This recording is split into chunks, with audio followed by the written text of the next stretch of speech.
ずんだもんなのだ。今日も言語当てクイズをやっていくのだ。これは何語なのだ。 Rakastetussa Muumilaaksossa tapahtuu merkillisiä luonnonilmiöitä.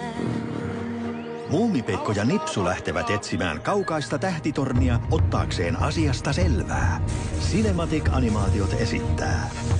Kuulinkin puhuttavan pyrstötähdestä. Pyrstötähdestä?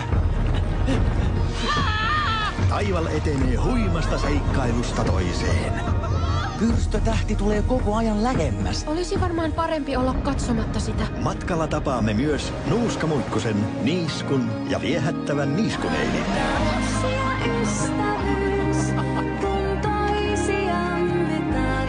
Kaikkien rakastama Muumipeikko ja Pyrstötähti. Tulossa elokuvateattereihin. 正解はフィンランド語なのだ。